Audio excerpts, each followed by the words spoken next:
성도 여러분 안녕하세요. 신약대관의 남궁혁 목사입니다.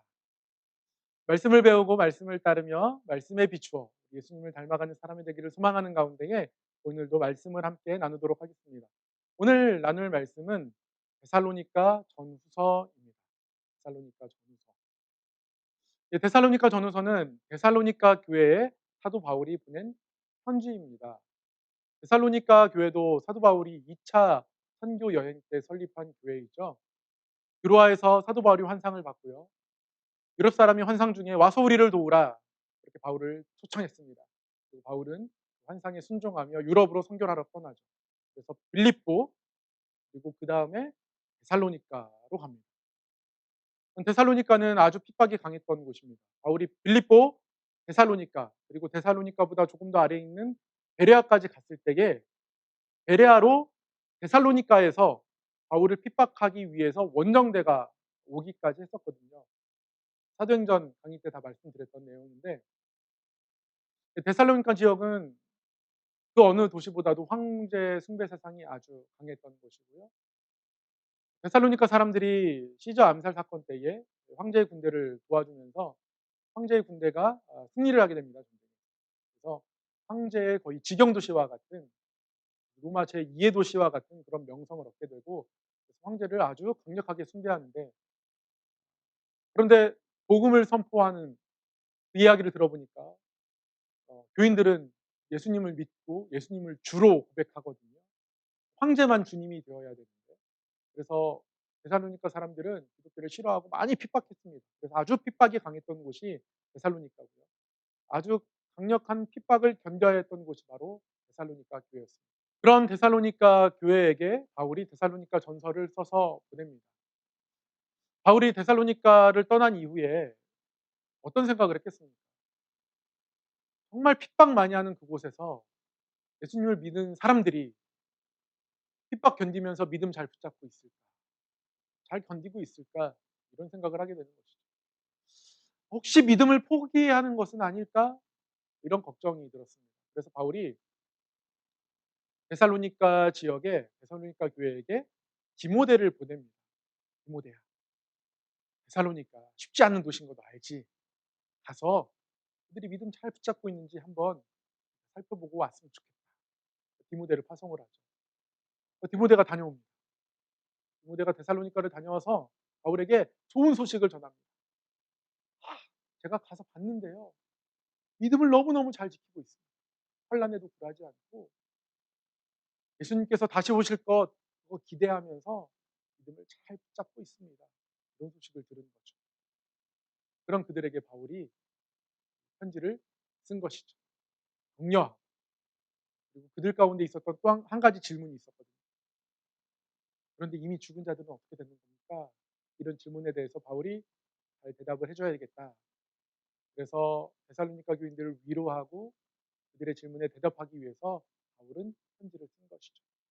강림하실 것입니다. 예수님의 강림 때까지 너희들 잘 기다려라. 격려하는 겁니다. 특별히 죽은 자들 어떻게 됩니까? 이 죽은 자들에 대한 물음에 대한 대답이 데살로니가전서 4장에 나와 있습니다.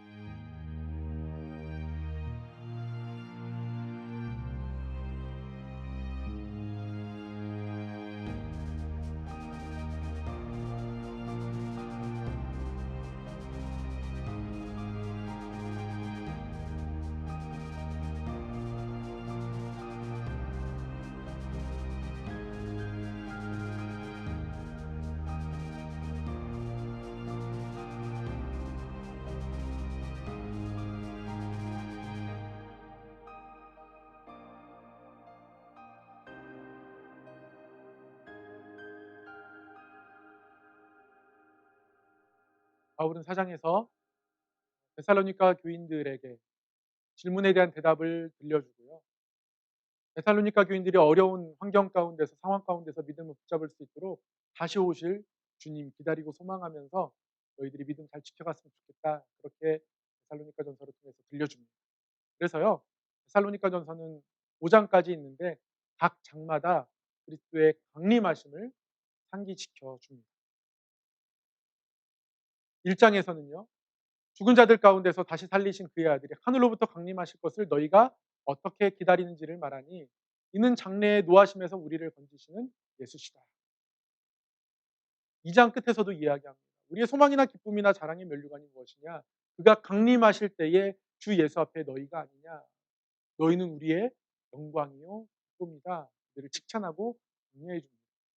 강림하실 주님 앞에서 그들을 세워줍니다. 그리고 3장에서도요. 우리 주 예수께서 그의 모든 성도와 함께 강림하실 때에 하나님 우리 아버지 앞에 거룩함에 흠이 없게 하시기를 원하노라. 강림하실 우리 주 예수님 앞에 서게 될 그들의 모습, 그들의 미래를 이렇게 얘기해 줍니다. 4장에서도 아까 읽었던 본문 예수님이 강림하실 때에 자는 자들이 일어나고 그들과 함께 우리가 만나게 될 것이다. 그리고 5장에서도요. 평강의 하나님이 친히 너희를 온전히 거룩하게 하시고 또 너희 온 영과 혼과 몸이 우리 주 예수 그리스도께서 강림하실 때에 흠 없게 보존되기를 원한다. 우리 이렇게 데살로니가 교인들을 격려하고 힘주고 있습니다. 힘든 현실 속에서도 그리스도의 강림하심을 바라보고 그래서 그 가운데에 항상 기뻐하고 쉬지 말고 기도하고 범사에 감사하면서 살아가는 삶이 너희들에게 있었으면 좋겠다.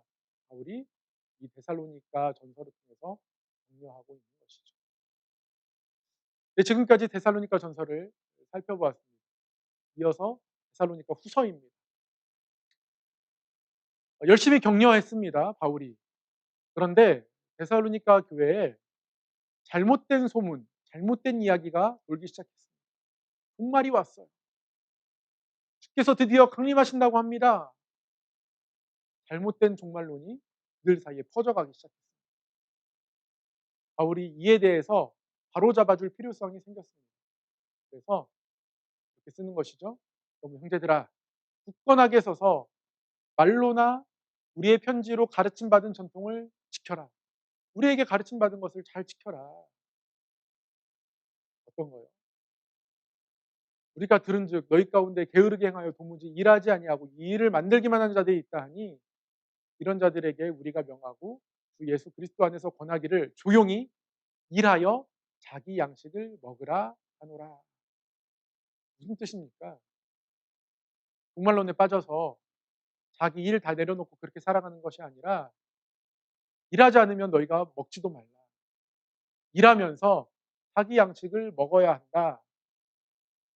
다시 오실 주님을 기다리는 우리의 마음은 우리의 바른 자세는 현재에 충실하는 것이다. 다시 한번 그렇게 바울이 데살로니가 교인들에게 깨우침을 줍니다. 이러한 깨우침을 주고 바울이 그들에게 마지막 인사합니다. 그래서 친히 때마다 일마다 너희에게 평강을 주시고 너희 모든 사람과 함께 하시기를 원한다. 그들을 축복하고 편지를 냈습니다. 이게 데살로니가 후서의 핵심 내용입니다. 지금까지 데살로니가 후서를 아주 간략하게 살펴보았습니다. 이 데살로니가 전후서를 한 줄로 요약하면 주 예수의 오심을 기다리며 최선을 다하는 오늘을 우리가 살아야 한다. 이런 내용으로 받아들일 수 있습니다. 지금까지 데살로니가 전후서를 살펴보았습니다. 말씀을 배우고 말씀을 따르며 말씀에 비추어 예수님을 닮아가는 사람이 되기를 소망하고요. 데살로니가 교인들처럼 또 그 교회에게 편지한 바울의 권면대로 예수님의 오심을 바라보고 그것으로 인하여 우리가 힘도 얻고 위로도 얻고 오늘 하루를 최선을 다해서 사명자의 길을 살아갈 수 있는 은혜 있기를 소망합니다. 지금까지 데살로니가 전후서를 살펴보았습니다. 다음 시간에 다시 뵙도록 하겠습니다.